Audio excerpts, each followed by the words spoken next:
Welcome to the Project Umbrella Red podcast.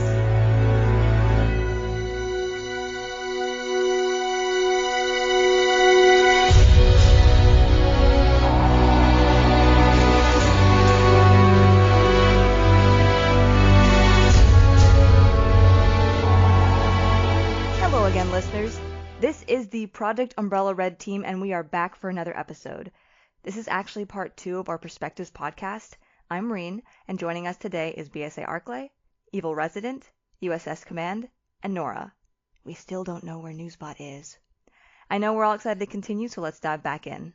Question number 9 of the scrapped 1.5, 3.5, and 4.5 builds, are there any of them you would actually prefer to have seen replacing 2, 4, or 5? No, I think they could all be reused to be their own spin-offs, but I don't want to see them. I don't see the point of replacing what we got, because what we've gotten so much built off of what we already have, it will kind of just make the series more disconnected than what it is.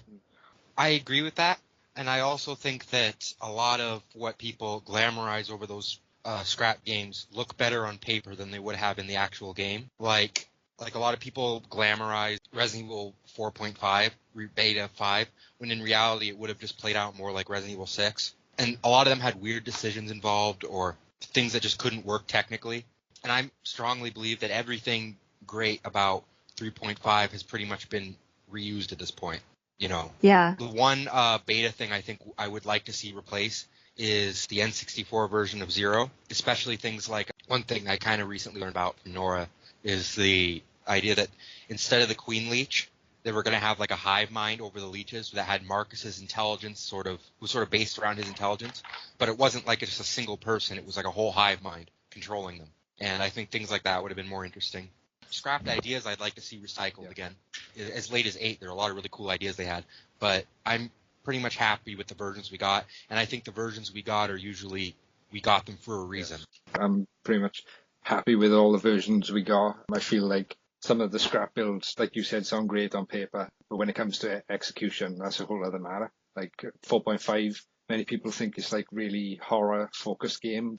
When you look at the documents and the guides and stuff, it's got like many elements of like more of an action kind of game, like platforming, QTEs, running from barrels, whack-a-mole zombies, El Gigante, Warzone sequence. It sounds like all action-based stuff to me. I don't quite know how that's horror, but there you go.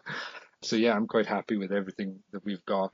Maybe I'm the only one who said I would have liked to see one aspect of 4.5 in RE5 instead of what we got in RE5. I think I would have liked the shoot Wesker and his fake eye to catch him off guard a lot more than overdosing him on PG-67AW, because like the inclusion of that drug felt a bit tacked on last minute to me and unconvincing. Like it also poses questions for me, like in Code Veronica and RE4, was Wesker taking those doses? I mean, like, I guess it could be implied with the new Infinite Darkness series showing Tricell manufacturing the inhibitors that Tricell was in cahoots with Wesker. But, like, what about Code Veronica? What about before, after the Mansion incident? Like, how often was Wesker supposed to take the drug? Because in Infinite Darkness, Jason took one inhibitor on the sub, and then maybe he had another dose when he got to China. But, like, was that hours apart, a day? Like, I don't know. Like, it gets me thinking about things like that. At the same time, I know it doesn't really matter. It's just one small aspect in a larger picture. But sometimes I'm all over, like, the little things and question everything. I agree that I think PG-67AW could have been introduced in a much more organic way, and they should have gone into it more.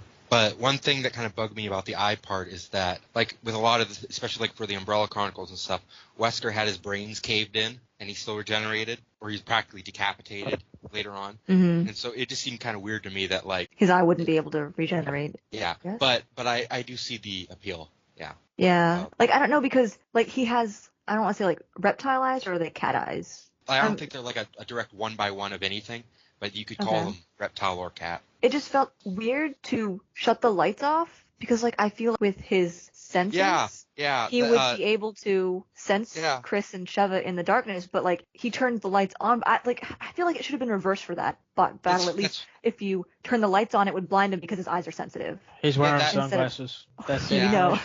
Ironically, he should have better night vision. I felt like that battle at least should have been reversed, turning the lights on to blind him, not turning them off, because I feel like he still would have been able to perceive Chris and Sheva in the dark. They could have given him like a weakness to flash grenades. Yeah, like Well, he does that's- react to them. But he could have been like blinded by them. But like in a more like with the way Reen's describing, where like you can use it to defeat him easily. Yeah, I just felt that battle was a bit backwards to me. I felt like we should turn the lights on to quickly blind him to get up close to administer the drug. But like I guess they had to include it as a weakness to kill Westgroff in 5. But I don't know, like just it felt very tacked on last minute, and I would have liked to at least just turn the lights on instead of off, because in my head it made a little more sense. Question 10. If you could select one title to be remade, one to be remastered or ported, which would it be? I'll go first, because I've been saying this for fucking years. The only thing I'd want them to do is I would like them to take every version of the original Resident Evil 1, every version of Resident Evil, the original Resident Evil 2, every version of the original Resident Evil 3, and maybe throw in Survivor as a pre-order bonus, because it's the same basic assets and engine, and port it to modern consoles and call it like Resident Evil Classic Pack or something. So that way you can experience the original games plus all the different versions. So it'll be like, you play Resident Evil 2, and then you get to that part where you can change your special costume, and they'll allow you to pick which special costume from which version of the game you wanted. Like if you want the special costumes where Leon's wearing the Stars outfit from the Nintendo 64 version, you can do that, or you can have him wearing that SWAT training outfit. And same thing with all the different costumes that you get from different versions of Resident Evil 3, different versions of Resident Evil 1. Throw the DS version in there. I guess maybe change how the touchscreen stuff works. Because really, if you remove this touchscreen stuff, the only thing you're really going to lose is blowing Richard and touching Chris's ass and touching Jill's. Nora says she would like to see the original PS1 games more accessible in modern console systems as well. Yeah. Because there's a lot they could do with it. They took the time, because there's just like a lot of different variations of like there's that one version of Resident Evil 2, the DualShock version has that dead Hunter Alpha. Like there's just all these little tiny things that they could put in, make one super cut version, I guess. Because there's also the X-Files that's only in the Nintendo 64 version. There's different stuff like that. I would like that, and I always throw in Survivor because it's the same asset. So if they were like pump those those old assets like 4K or something, then Survivor is going to be right there next to it because it's just there. That's what I've always wanted. I feel like that was something they really need to do for the fans, because I was talking to ER recently about like acquiring older games and stuff from like PS1 games, and like they're really expensive now, so it'd be a lot cheaper for people to put it up for like 70 quid. I think people would pay it, because you've got to buy, like you said, if you want to get the N64 version, you've got to buy an N64, you've got to buy the N64 cartridge, which is like probably more expensive than the bloody console now. Last time I saw it was like $500. Exactly, yeah.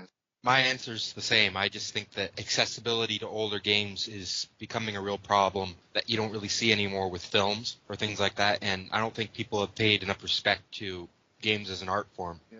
Like, that needs to be preserved, A lot of games are just lost forever. I too would like to see the classics and the harder to find games for other people come to modern consoles. But like, I also do kind of want Outbreak File 1 and 2 to be remade. I never had the chance to experience the online co-op for that game, which I think would have affected how I felt when I did play what I did of it on PlayStation 2. I remember I was very overwhelmed to have to control all the characters, and I feel like the game would be much more enjoyable with a team of 4 instead of solo, and I feel Capcom has really been trying with multiplayer games, so maybe one day we can get a PvE instead of a PvP. Yeah, mine's the same. So I'd like the Outbreak remaster, because it sounds like a lot of fun. Yeah. We could all have fun with us. I know he's going to troll me on that game. So yeah. One thing I do want to add on though is with the Outbreak, I gave Open them every remastering, because when I went through all of its textures, they'd get in trouble.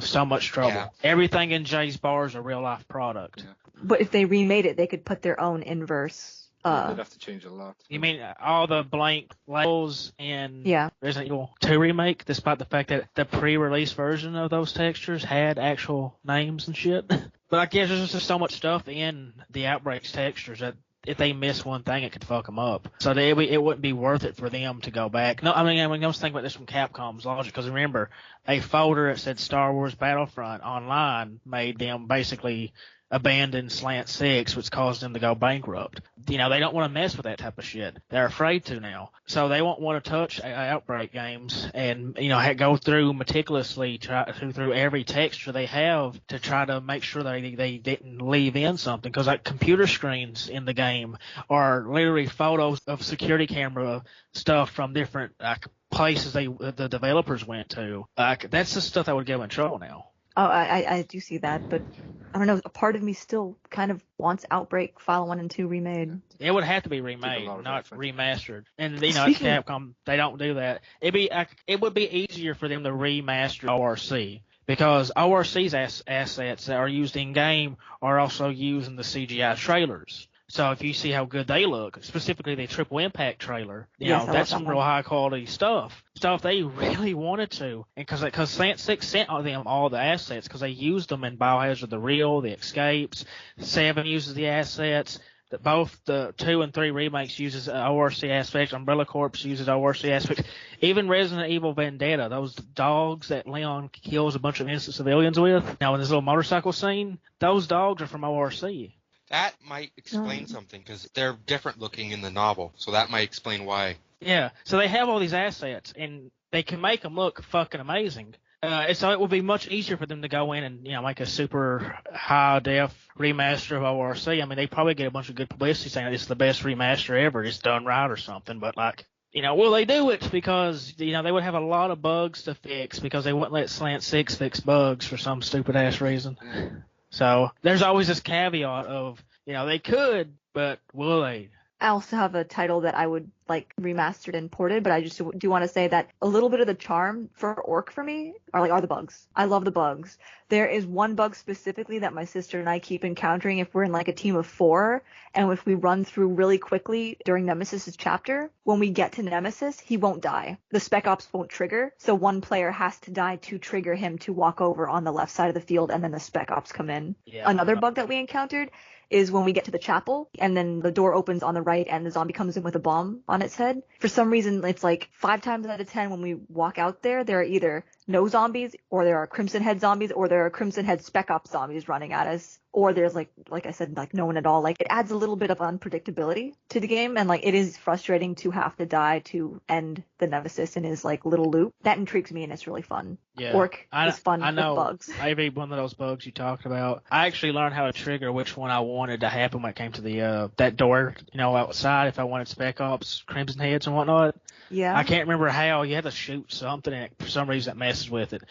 So it might have been intentional instead of a bug, and it's something they didn't really get time to properly include because they had to cut out so much stuff, like flashlights and whatnot. But my favorite ORC bug was I was playing PvP with a bunch of friends. And the game lag, so it was like 4 versus 1. Mm-hmm. But for some reason, there was 3 copies of me on the enemy team, and they were all literally clones of me, and they all basically followed my movement. So I kept fucking around until I had all of them in one area, and so it was just like 4 of me running around with 3 of my buddies.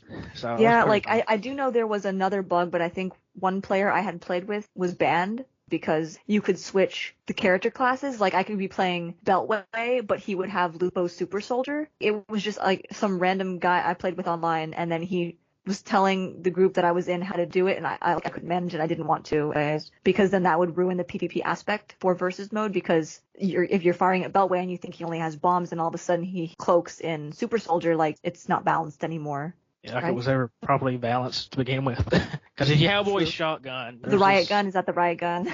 No, it was a pre-order bonus. Okay. It's a Cowboy shotgun. It's a little double barrel, and it'll kill everybody in 2 hits. Damn. So bam, bam, reload. You just killed somebody. I had people cussing me out because I'd play as Lupo, soldier up, bum rush them, and double tap them, and then do the closest thing you could do to a teabag in ORC and tell him to go fuck himself. It was good times. So the one title I would like to be remastered would probably be Dead Aim, because the game intrigued me and I remember enjoying it from start to finish when I did play it.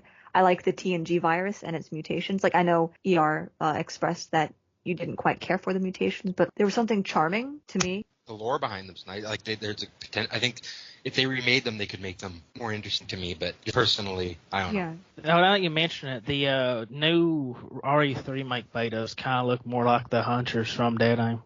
Okay. So it's something I just realized off my head thinking about it. Minus their, little clown face.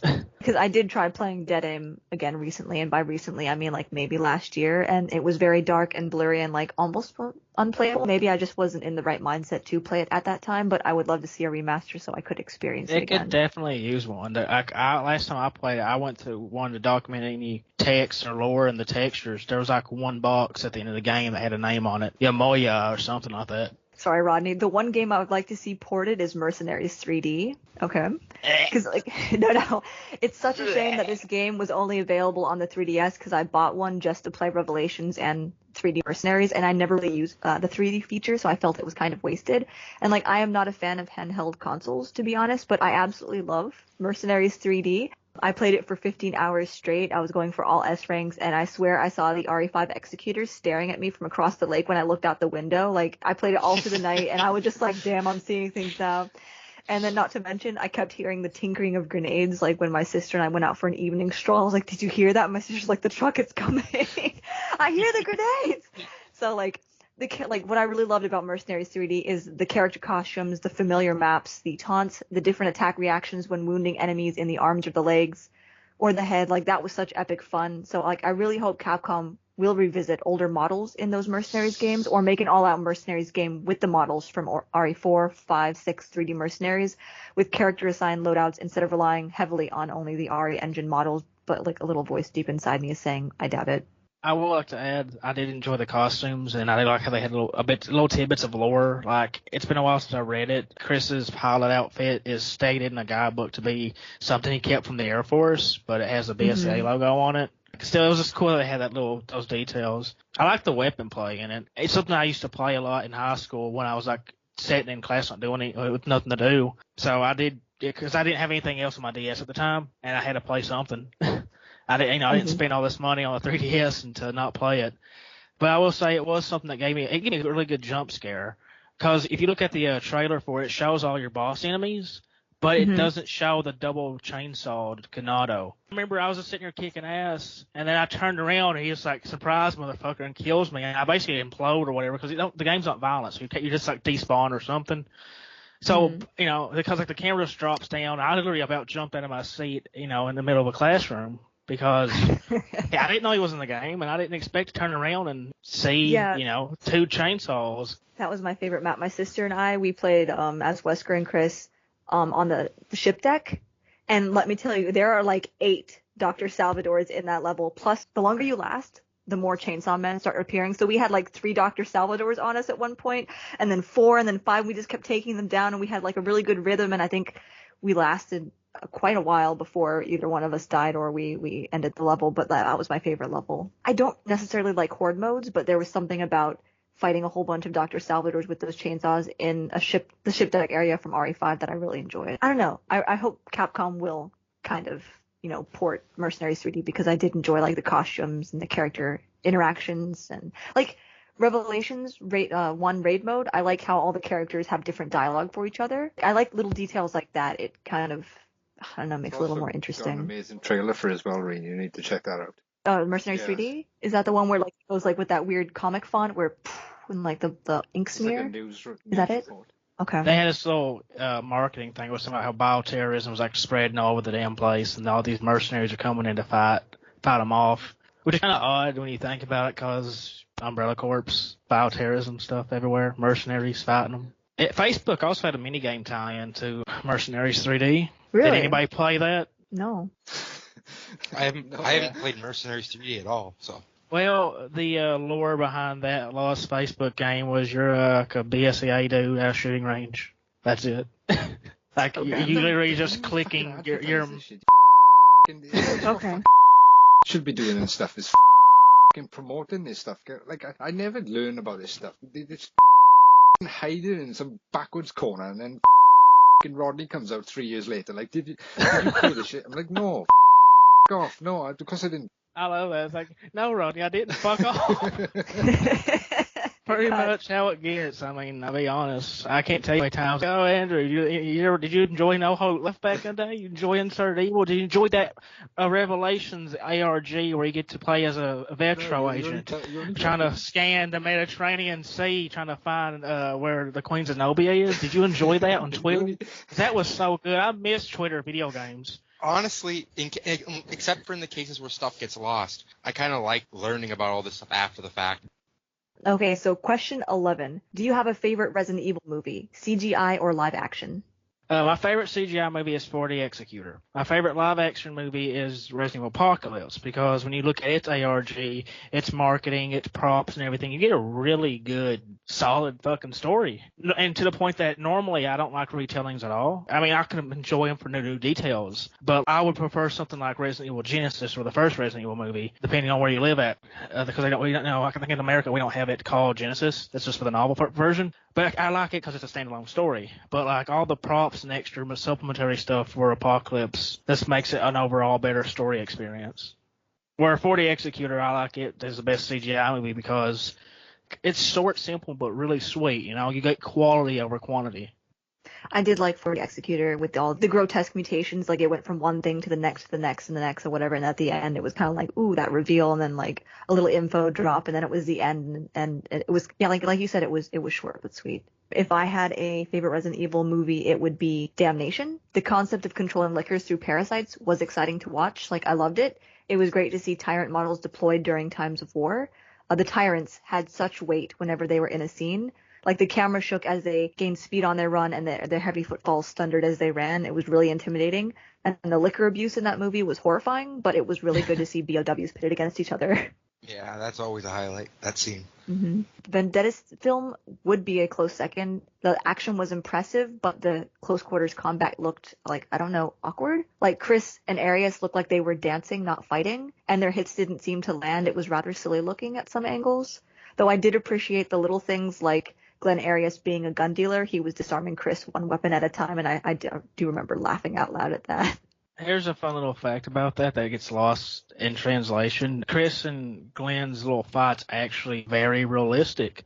I have a lot of gun nut buddies, and I had them all watch the movie, and they were pretty wowed by how accurate all that stuff was. Like, especially like in the hallway when Leon's shooting, he's doing all that little hand stuff with his sensual six, whatever the hell it's called. That's something that it's a close quarters combat form for handguns, but like in real life we have no true logical use for it. So like when you have two very highly trained soldiers in close quarters with CQB going at each other, that's kind of how it looks. It's like when you have two people who know how to wrestle going, you know, they're professional at it, and they go at each other. It looks like they're trying to make love more than it looks like they're actually trying to fight, because they're all trying to get this right grab in, but they both know where they're going for, so they kind of balance each other out, kind of at a stalemate. So that's pretty much what they're trying to go for. But like, if you really don't know about a lot of combat stuff when it comes to CQB, it will look kind of silly. It's one of those things where it's an uncanny valley effect. It's too accurate to the point that it's inaccurate. Thank you. That was insightful. Thank you.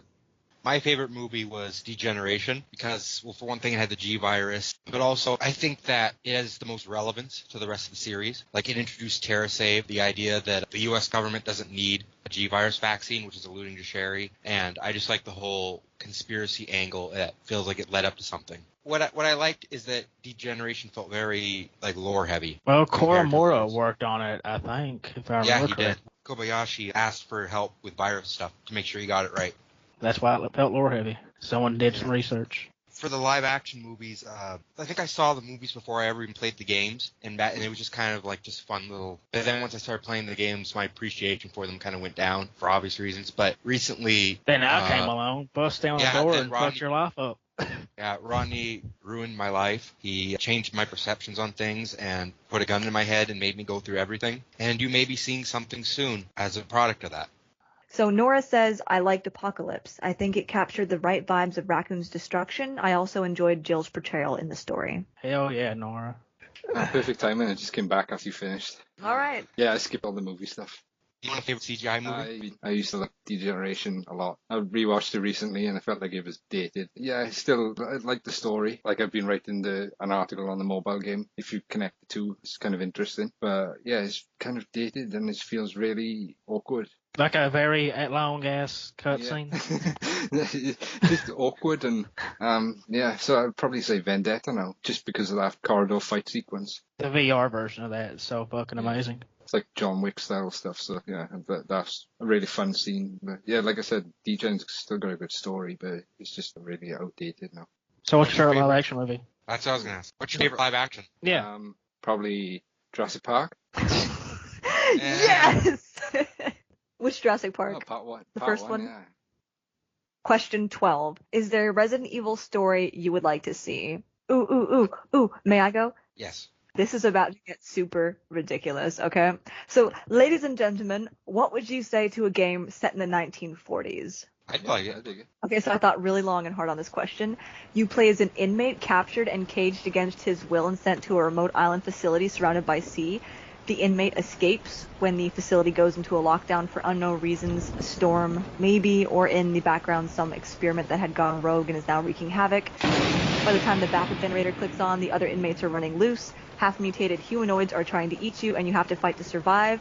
Because I can see it now, the ending, the inmate is standing over the scientist in charge of the project who, with his dying breath, injects our main character with a virus meant to activate and agitate all side effects of previous experimentation. The scientist dies when the main character writhes in pain as the changes take hold. As he blacks out, he's overtaking his mind. Someone walks in and calls for a team to collect the bodies.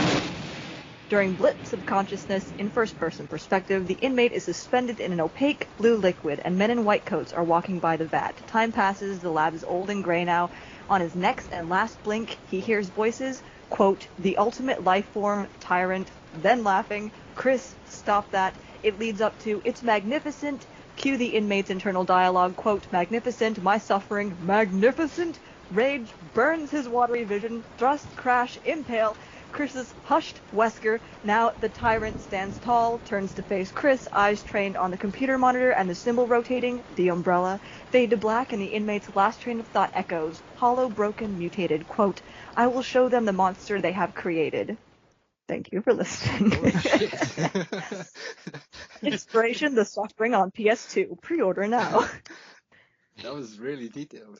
Oh, thank you. Yeah, it's really cool. I would like to see a game set in the 1940s because I feel like they wouldn't have like advanced technology that like they did in 1998. So well. First off, this is Okay. Resident Evil we're talking about, okay? The same universe where VHS tapes exist next to Apple iCubes. okay, but I would just think like the character wouldn't be well protected because the technology during the 1940s may not be as advanced. Yeah, the general. Nora public says, "Okay, stuff, this yeah. is cool. Thank you, Nora."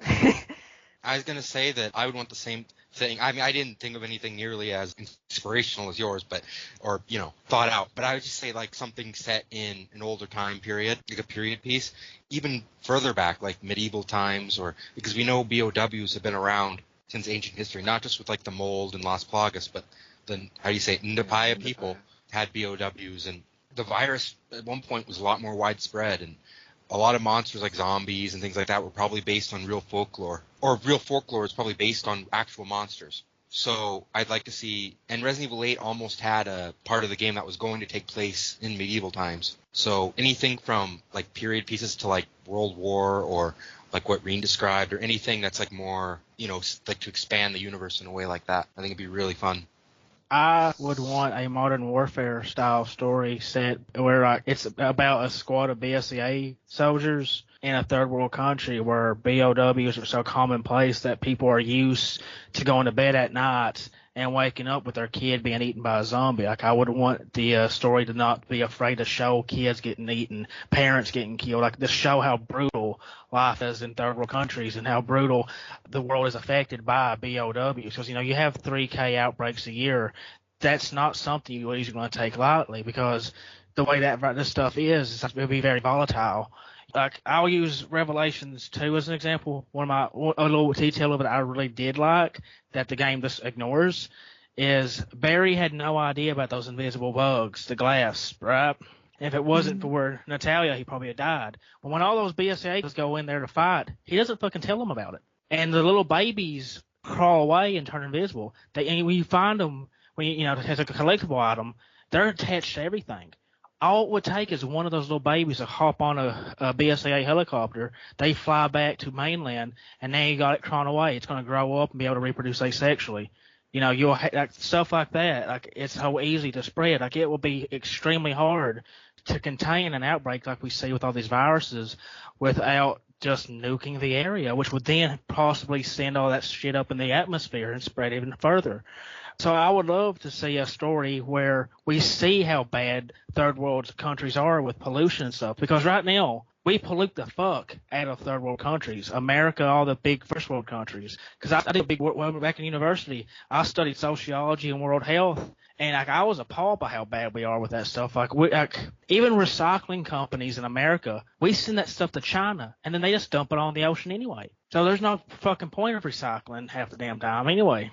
So if all that shit's getting dumped in these third world countries, don't have a government able to stop anybody from doing it. You know, they're literally picking through hundreds of destroyed TVs, destroyed video game consoles and computer consoles, because when that stuff is like on sale, it has an expiration date. You know, a TV will have an expiration date, and it's an artificial date because they got to keep manufacturing, keep producing to make money. If not, you know, everybody will just buy a really good TV and call it a day. And, you know, until, you know, something happens and you break and you need a replacement. But that stuff don't happen that much. So what happens with those TVs on shelf is they get sent back to the company and they just smash the fuck out of it with a sledgehammer or throw it in a machine that grounds it up, and then they'll send that stuff to a third world country to dump. So you can imagine all these BSAA cleanup operations that, you know, what do they do with the bodies? You know, that shit's never explained. You know, in some cases they might burn them, in other cases they might not.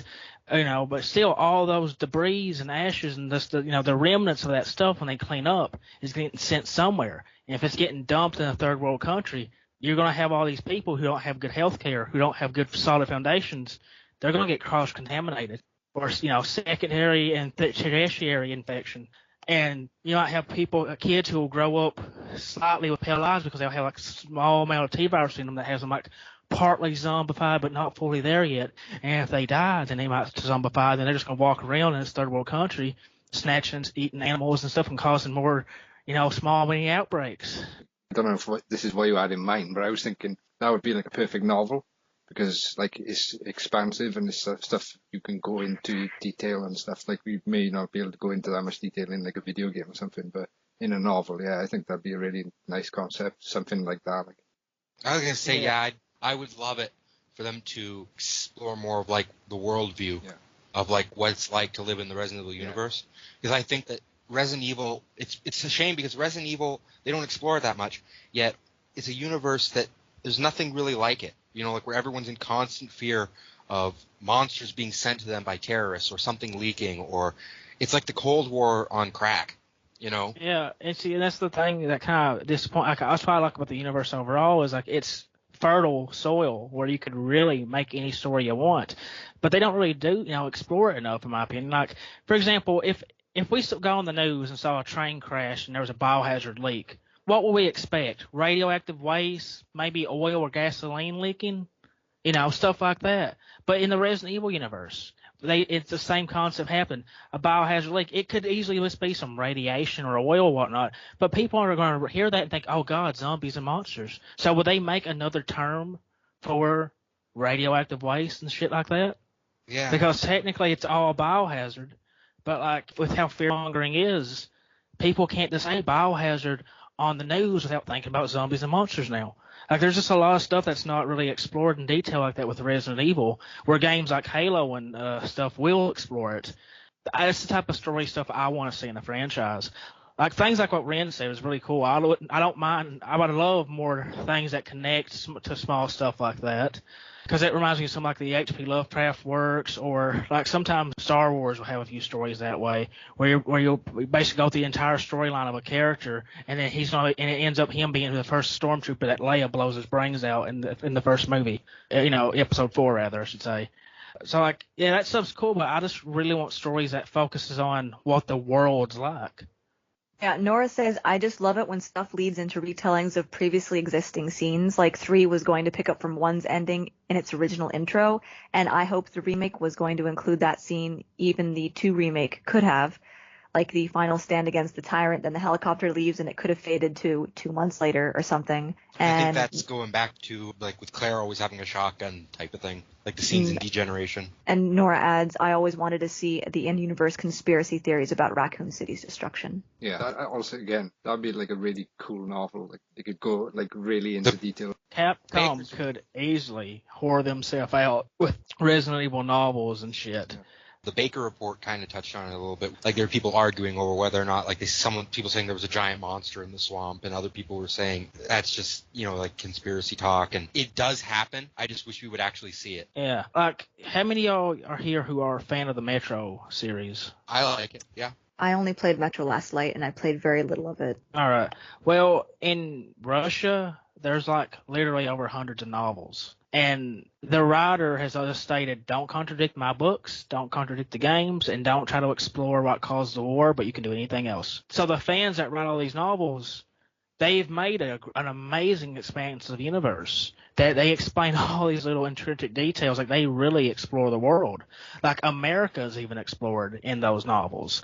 And when the video games came out, you'll see the video games, you'll find NPCs passively mentioning shit all the time. And it's usually stuff from the novels. So, like, Capcom really Fan could. novels? Yeah, the novels are all fan stuff, but, like, they are considered official by the writer because he gave them an outline of what they can and can't do, and they abide by that. And so, yeah, there could be contradictions, but, like, the general consistency is, like, the general overall idea is what's considered true. But, yeah, Capcom could do something like that. They could release, like, what you can and can't do, and then just have authors be able to do what they want with. So we could literally get any story you want. I mean, yeah, we might have some really shitty Chris X Wesker, with Ouroboros tentacles or some shit. Or you might get something that just doesn't fit anything, or you can get something that is like standalone, take it or leave it. Like, it would open the door for a lot of stuff. I have an anthology for the Thing short stories called Short Things. Some of those stories are standalone. Some of them are sequels to the original black and white film. Some of them are sequels to the original actual novella. Some of them are sequel to the Frozen Hell version. Some are sequel to the novelization of The Thing by John Carpenter. And so, they're just a bunch of short stories that they take place with the lore, but, some do their own thing and some don't. So, yeah, they could do shit like that. The funny thing is, you say that, and I just immediately think of people in this community who love to do that stuff, like Oracle Dragon and Distant Memories and stuff. They all write this, what do we call it, fan fiction kind of. Fan fiction? Yeah, rock on fan fiction. You enjoy it, don't you, Reen? So, yeah. I do, very much. I know, they got plenty of people in the community who would be willing to do this stuff. And they do it for free. They just... Yeah. Yeah, so I'm not as creative as you guys. I just, and girl. Obviously. I just went with something which I would like to see differently or expanded. So maybe something like a game in between RE0 and RE1 where we would just see what happened to the Bravo team. Like I mentioned previously, I was a bit disappointed with this, so we could have like something to fit in between those games where you basically start the game as Forrest and then you play until he dies, at which point we get a cinematic of Richard arriving at the mansion, then we play as him until he gets bitten, and so on, until they're all dead or injured or whatever, and finally we end up with, say, Kenneth in the dining room as we get a cinematic of the game ending with him in the dining room and Alpha Team entering the building. Yeah, that'd be great. It wouldn't even have to necessarily be in between. It could just be like another Resident Evil 0 that called something different, but it would like have the same role as Resident Evil 0, but with another character in another part of the area. I just really think there's like a badass story there to tell, and why wouldn't you want to tell that? Something did happen to them. I can tell you why I think they wouldn't want to tell that type of thing is they would have to look at all the different versions of Resident Evil 1 and 0 that they have and try to see, well, which one are we going to try to make this connect to more. Like, if you went with just a remake, then you kind of, throw one of the Umbrella Chronicles stuff kind of out the window. And so Capcom would have to look at that and think, well... Yeah, they'd probably do the reimagining route and say that it contradicts, but it's also, like, this explains this story, it doesn't fit, but just work it out yourself. Like, they're like, yeah, or Caesar, what if, but yeah, we made this helicopter drop in helicopters to explain why Hunter Apples are in the audio drama. Remaking, whatever the fuck that means. I like that, the remaking. Warning! Announcement detected. Now initiating Patreon Appreciation Protocol. Thank you. Shaky McCourt, William Robertson, Matt Davis, Bio Gemini, Alexei Bagarov, Chris Sidwell, Overseer Fear, Beggy Begbeg. Here at Project Umbrella, we value our patrons. Thank you for your continued support. System will now shut down in 5, 4, 3, 2, 1. Question 13. Is there any genre or gameplay style yet to have been in Resident Evil that you would like to see? Fuck yeah, there is. I'm taking this first. All right. Yeah, Nora might appreciate this more. I don't know, but like I would love a Resident Evil game kind of played like Fallout Tactics, a squad-based real-time RTS game, because those type of games, if done right, can be really well done. Because if you suck at the game, you're getting your squad mates killed, and while you can replace them, they're going to be different characters. And if you keep losing them, for some of them, you just get generic characters. Like, I don't know if anybody ever played the Fire Emblem games, but like, depending on your party and your soldiers, you can keep some of them next to each other to the entire game, and they might become lovers by the end of it, or they might become best friends, or they might just hate each other, or if you suck ass, they might die. And so you can really do a lot with an RTS thing where you're basically controlling BSAA guys fighting with tanks and stuff against BOWs. And, your actions will dictate how the story for each of those soldiers go. You can tell a more broad story with, that type of thing. A broad stroke type thing. Another type of game that I would like to see Resident Evil do was an actual first-person shooter. They've never really done an actual one. They've always did some weird in-between emulation of one. Like Resident Evil 7 and 8 are built as third-person games. They just put the camera in first person. That's not makes a first-person shooter, and that's probably why I get so much motion sickness from it. Where the first-person camera for most first-person shooters exists on a different plane of reality, technically speaking. I don't want to get into all that because it's just hard to explain. But, something more like a Call of Duty-esque type thing or something. And then, lastly, and I don't know what the hell you call these type of fucking games, but something like a Heavy Rain. But anyway, yeah, like a good interactive game, because like all you have to do is like set it in Raccoon City, make a little, one of the several districts that gets randomly named but never experienced or seen, and just have a bunch of characters that may live or die depending on your actions, and it's all interactive, and there you go. Take it or leave it. So yeah, those three type of things. Yeah, I'll just echo Rodney's last one there. I'd like to see an interactive narrative game like Heavy Rain Until Dawn, where it's more focused on the story and the characters and less on the gameplay. I'm like completely in the other ballpark here. I'm like, I think despite my distaste for Resident Evil Resistance, I really think Capcom had something with the card aspect. Cards also play a role in the mobile game Tekken. I had tried it, but it didn't click with me, but I don't care much for mobile games, so maybe that played a part in me not enjoying it. Anyway, my sister and I are currently playing through Thronebreaker, The Witcher Tales, and I am absolutely digging the art, the driven narrative, littered with choices and consequences, top-down gameplay as you freely explore 5 maps, you collect loot, engage in battle with ghouls and monsters, enemy soldiers, and then you have these stylized card battles with animated artwork. Like, the Tekken artwork is just stunning, and they too have animated artwork, like some of the specials cards you can like either luckily pull or whatnot. But Thronebreaker has the animated artwork as well, so I don't know. I feel like Capcom is onto something, and I would not mind seeing a Resident Evil card game similar to the Thronebreaker Witcher Tales style. Not PvP like Gwent, but something story-driven. And like I'm seeing a similarity between what Rodney said and Arklay said. Something a little more story-driven for Resident Evil would be really nice.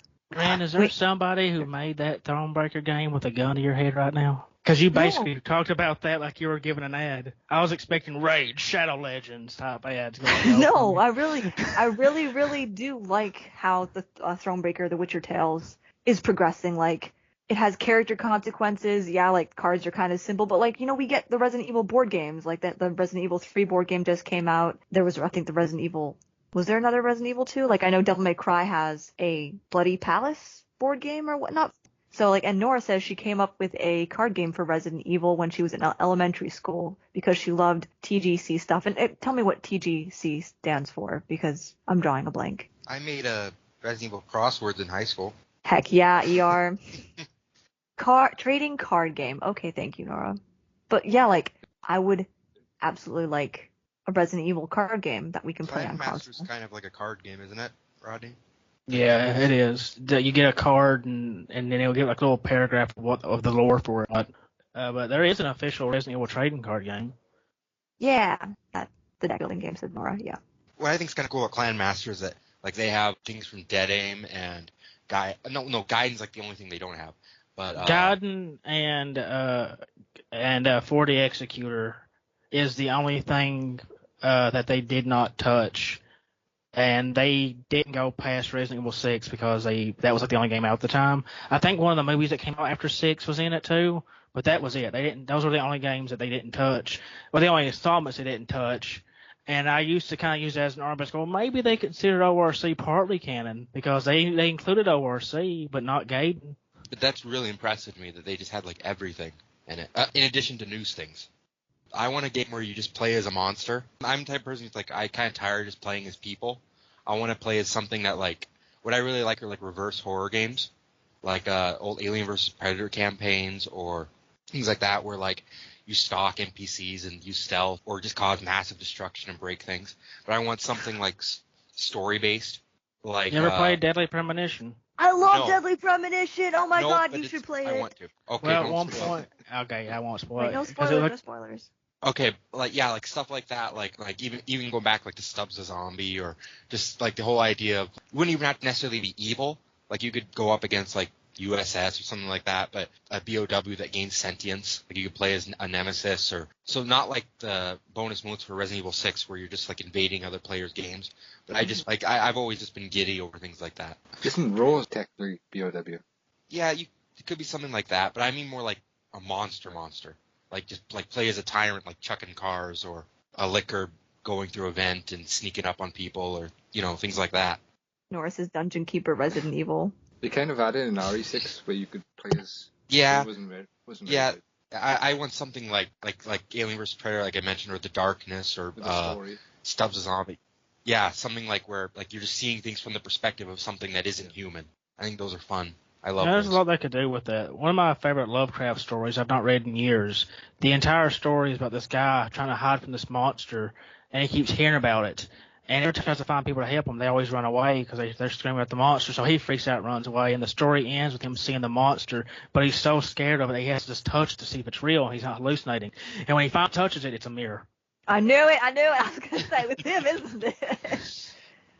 Question 14. Are there any characters you felt should have been sacrificed for the sake of the story, or maybe a character that died that you wanted to see live?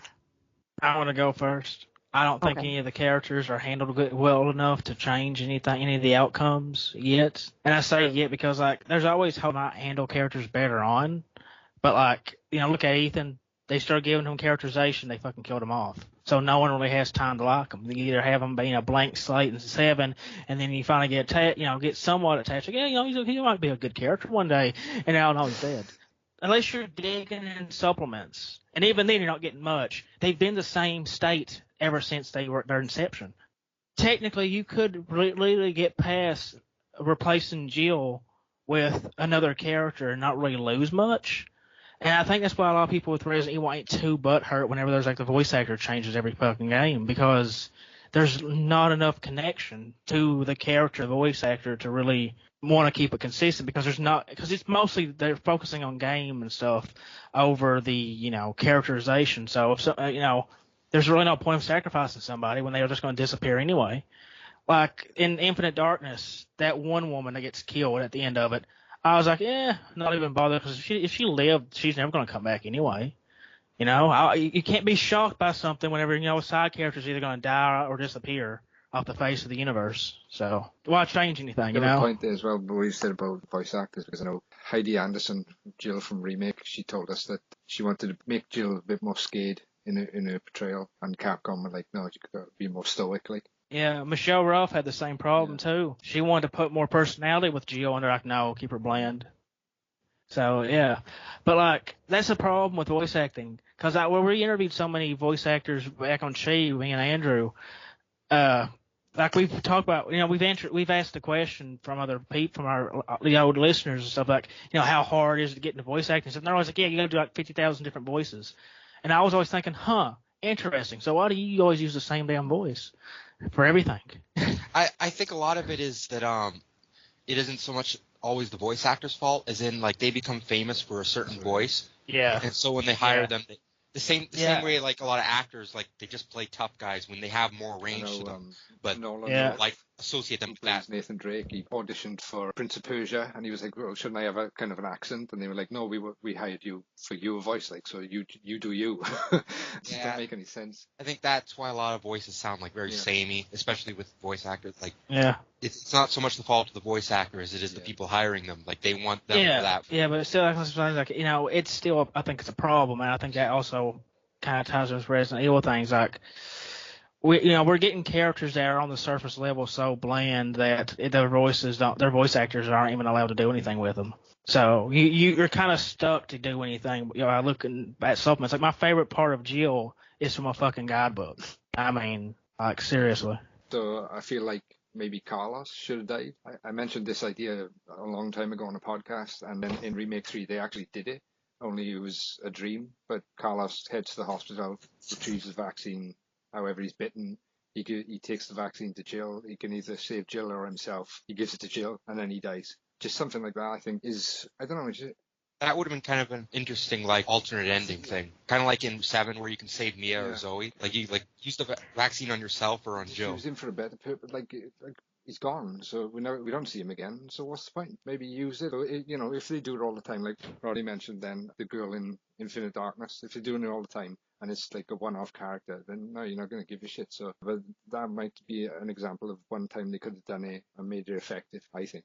Yeah, where they still do all these characters disappearing. Like, look at Sheva. When she lets go, she was willing to sacrifice herself to kill Wesker. But let her do it. Yeah. I mean, like, what's it going to do? She's just going to vanish. She makes a cameo in 6, but whoa. But I think that, like, a lot of that had to do with, like, Chris's arc in that. Like, he's... Yeah, you didn't want to let another partner die. Yeah, but I'm just saying, like, from the way Capcom handles things, like, if he couldn't catch her in time or something, like, it would have changed the outcome where she basically just vanishes, minus a file mention. I think that they should kill off a main character. I'm not going to go into, like, anyone specific, but because it doesn't really matter to me. Well, I mean, in the sense that, like, any of them would do. But I think just to make them more mortal, like, I think we've talked before about how BOWs are like most human beings die in their first confrontation with them, let alone the second or the third. Like they're meant to be scary and above human capabilities. Like tyrants are immortal. So like I think that they become less and less human the more we see them. And I know a big thing of Resident Evil is overcoming all the odds and stuff, but I think that they would feel more like relatable, or we'd be more scared of losing them if they show that they were willing to actually kill someone. Yeah. But when it comes to any characters that I think they shouldn't have killed, like since so few main characters die, really, I think that like bringing one back would kind of like if they brought back Steve, I think that would like take one of the things that was like he's one of the only characters who has died, play main characters. Piers. Oh, and Piers, yeah. Manuela died too, if that counts.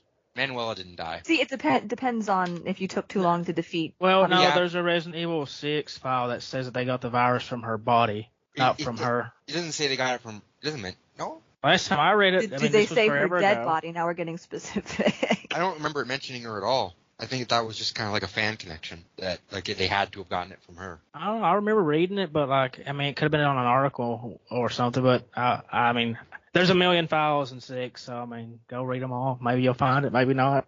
But when it comes to a character that they might not have killed, from I think like the villain side, since the villains always die, that would be interesting. Like I think Krauser. Like, I think that he was kind of wasted and that he could have been a cool rival to Leon. Like, they even play up him being two sides of the same coin, and, like, he'd be just a minion of Wesker that keeps appearing for him. I don't even think about it. He's got Wesker and Spencer, and Leon hasn't really got one yet. So. Yeah. So I think Krauser was originally meant to survive. If you beat his thing on Mercenaries before the PS2 version came out, you actually see him leaning up against the wall holding his chest with a knife in his hand, and you see that tower blow up in the background. In Resident Evil 4, if you beat a mercenary map as him and get a good ranking, you'll see... yeah. I know what you're talking about. Yeah. So I think they originally meant for him to survive because like he looked fairly well intact, but then it has him all mutated and ugly looking, so it wouldn't fit anymore. And then with later lore, they say that since Wesker took the dominant Plaga from him, you don't survive having your adult Plaga removed. So even then, I mean, they could come up with something, like say he has a virus in him or something that Wesker used to repair his arm. But another villain I think I would have liked to see again was Lucas. I think that they didn't have to kill him off. I think it would have been a cool like Blue Umbrella employee. They should have just had Clancy be the last boss instead. Who? Wasn't that the original storyline they had planned anyway before they chickened out? That's what's believed. So I think they should have gone that. Well, we talked about how it's always easy to go back and say like things could have been better when oftentimes things are changed for a reason. Yeah. But I liked Lucas. I thought he epitomized evil very well, and I would have liked to see him again. Well, that reminds me one of the previous questions about a story thing I would have done differently. Y'all know I hate Revelations 2. But I'll accept it for what it is. But the one story thing I would have changed from it is Jill not being infected by the T-Photo still, because that's such a stupid-ass move. You mean Claire? Oh yeah, there we go, Claire. But yeah, that Claire's infected with that because do you realize how many things can scare you in fucking real life that would trigger that virus? Like the whole thing with them overcoming their fear is bullshit. A surprise birthday party. Oh, she's mutating. The idea is that it isn't just experiencing fear, it's like panicking and not being able to come down from it. Like, you have to experience intense fear for it to trigger, but if you don't conquer that fear and come down from it, then the virus continues to go out of control. But you have to have that intense fear to activate. Yeah. So the idea would be, even if it did activate, Claire would probably calm down immediately after. But still, like, you get what I'm saying. Like, it was literally a flawed idea. Because what if she gets in a traffic accident and she looks at her arm and it's all broken and mangled? You're not coming down from that. She's just going to fucking mutate. Like, there's so many little details that could, do shit like that. I think a big trigger would be like if Chris or Sherry died or were in trouble. Yeah. I think that might potentially trigger it. Even if they say that she can't feel enough intense fear, I think something like that would be enough. Well, yeah, I mean, like when I had COVID, I expected myself to die. I thought I was having a heart attack at one point. I probably almost did. I felt fear. You're not gonna. I mean, there's just so many small things that it's just one of those things that they obviously didn't think it through. So that's something I would go back and change because it's not well thought out. Number 16, what is your favorite Resident Evil / Biohazard supplemental? My favorite supplemental was probably either Inserted Evil or No Hope Left. Okay. If you don't know that stuff, you can go screw yourself. You missed out. It's gone now. Well, okay. Well, could you maybe expand upon the second one, No Hope Left? Because I haven't heard about that one. I mean, I think you mentioned it earlier. Yeah, in this podcast. No Hope Left is an ARG that tied into Resident Evil 6. It started out on a blog post by a guy named John Law. He was an anti-government conspirator that would post anti-government conspiracies and stuff about viruses and whatnot. Then one day he gets an email forwarded to him, either on purpose or by mistake, and it mentions, and it's got people from the family talking about how the president is going to have to spill the beans, and they got to stop him. And this was like before Resident Evil 6 was like fully announced. And so obviously they knew more about, so the people doing this knew a lot about 6's plot. The ARG made it seem like the virus was spreading all over the world. But then, you play Resident Evil 6 and you don't really get that. But then you look at a map of the C virus section from 6 and it's like all over the world.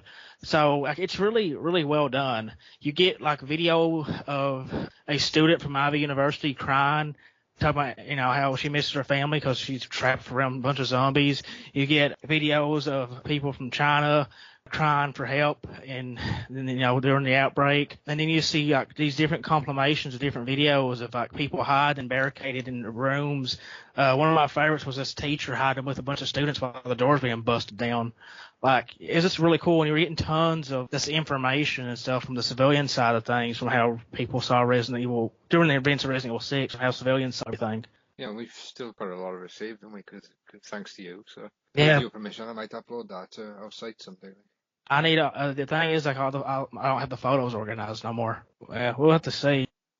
I think my favorite supplemental is Roseblink. While I enjoyed To the Liberty, which felt more fast-paced and action-packed in writing, Roseblink had a slower build, and I'm a sucker for slow builds and slow burns. At first, I didn't like the virtual reality aspect in Roseblink. It felt a little too technical for the times, but as soon as the story progressed, I really enjoyed how everything unfolded.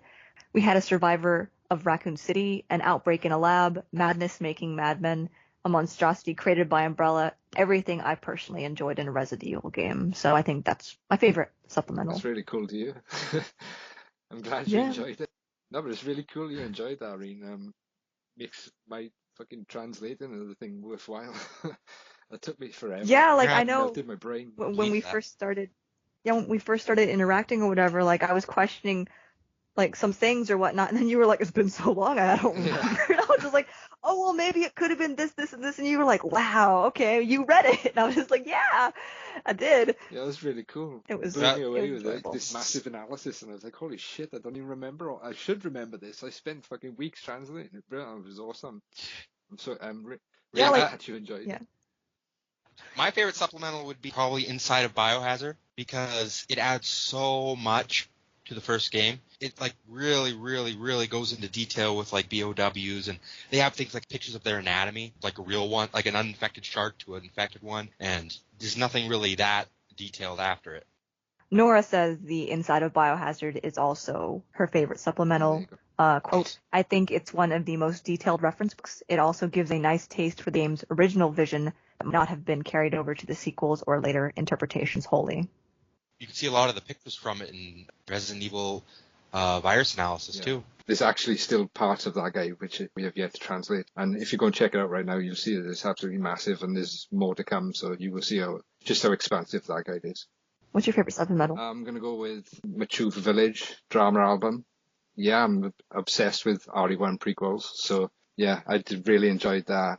Even though I know a lot of people don't consider it canon or whatever. I think it contradicts with the story, but I just really enjoy seeing these characters before the mansion incident to like get a little bit more insight into who these people were before all this stuff went down.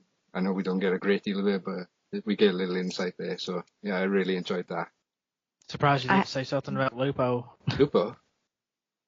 Yeah, with the Insert Evil files or one of the guidebooks for her and all that. Yeah, there's just so much stuff I didn't even know what to pick, but yeah, I just went with Machuva because I was obsessed with getting that translated for a long time, and I didn't think it'd ever happen, and then we eventually got it done by CVX Freak. So there are a lot of things I would have. It's not like Inside of Biohazard is miles ahead for me. There's a lot of really wonderful things like Wesker's Report 2, the Inside of Biohazard version for Darkside is extremely detailed, and just lots of things like that. You've all made really good choices there, so yeah, there's just so much to choose from. 90% of the series. Yeah, that's what I was thinking as I said it. I was like, this is Roddy's problem with the series. It's all in the fucking supplementals. And that's it for episode 2, part 2. Once again, we want to thank you all for listening. We're still not through with this Perspectives podcast just yet. We have part 3 to record, but that will happen at a later date. Nonetheless, we hope you'll join us for the next podcast episode. This is the Project Umbrella Red team signing off. See you soon.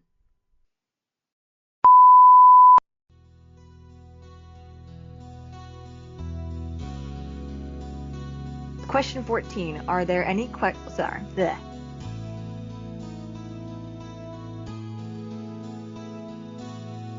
Yeah, but I agree with all of you. I think all your ideas are great.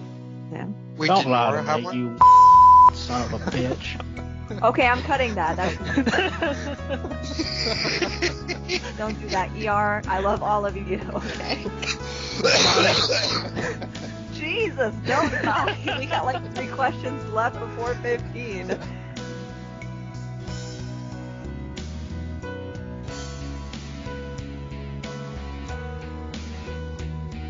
They have things like pictures of their anatomy, like a real one, like an uninfected shark to an infected one, and there's nothing really that detailed after it.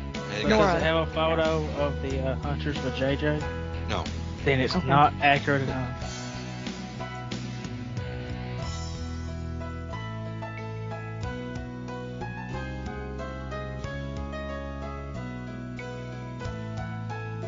And yeah, I'm so sorry for you. It's only 5 for me, and I'm tired already. It's 8 o'clock for me.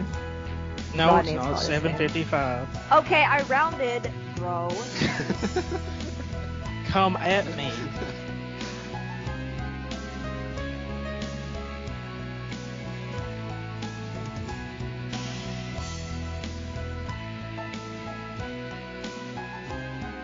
Moira, she swears a little too much.